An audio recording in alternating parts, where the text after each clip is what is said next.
Hi guys, good morning. सकाळी सकाळी blog चालू केलेला आहे मी 5 वाजता आणि जिमला आलेलो आहे. भरपूर पाऊस चालू आहे. मी ओला झालो पावसात. तर कपडे वगैरे आणलेले होते, चेंज केले. अजून डोकं ओलंच आहे. आज 2 दिवस आहे ना ब्लॉगला मी थांबलो होतो, माझी तब्येत बरी नव्हती.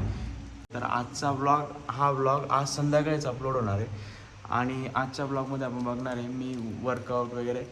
माझा डाएट प्लॅन मी दाखवू शकलो नाही मागच्या ब्लॉगमध्ये. जेवढा शक्य झालं तेवढं दाखवला.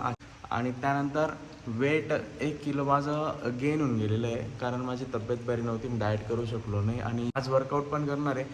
आणि बाप्पा लवकरच येत आहे, तर त्यांच्या आगमनाची तयारी पण करायची आपल्याला. जिममध्ये बाप्पा येणार आहे, तर डेकोरेशनची पण तयारी करणार आहे.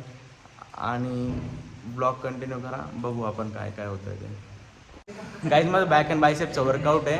आणि मी वर्कआउट करतो आहे, पण लाईट वर्कआउट करतो आहे. आणि हे लोक आहे ना बाकीचे, हे माझं थोडं वर्कआउट खराब करत आहे. आणि मी आत्ता कॅमेरा हातात घेतला आणि हे लगेच वर्कआउट करायला लागले. चुकीचं म्हणजे यांचं पर्सनल ट्रेनिंग चालू आहे, ते पण मध्ये मध्ये बडबड करत आहेत 3 जण.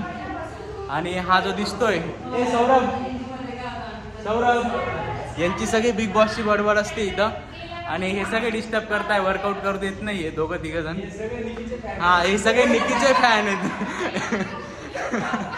आणि मी आज चेंजिंग रूम वगैरे सगळं आवडलं आहे, कारण बाप्पा येणार आहे. आणि पूर्ण तयारी करतोय, एक आता डेकोरेशन करतो. आणि डेकोरेशन पण दाखवतो काय करतोय काय नाही. बॅकचा वर्कआउट झालेला आहे, बायसेपचा वर्कआउट करतो. याचे पण 2 सेट झालेले. हा लास्ट सेट आहे. मी वेट जास्त घेतली, कारण मला थोडंसं इथं नॉर्मल एल्बोमध्ये पेन आहे. आणि यानंतर डंबेल नंतर 4 आर्म, देन ॲप्स करू. आणि नंतर डेकोरेशनचं काम सुरुवात करू.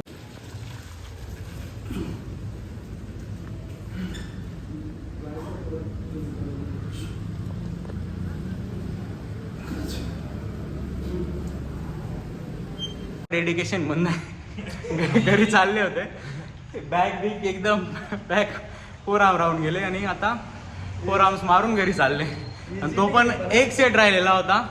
आणि चिटिंग म्हणताय हे सांगितलं असतं मी. आता जाऊ द्या, डिस्टर्ब केला आता यांना. ठीक आहे, जा आता तुम्ही अजून 1-2 सेट मारून घ्या. पण नेक्स्ट टाइम पूर्ण वर्कआउट करूनच निर्णय घेत जा घरी जायचा.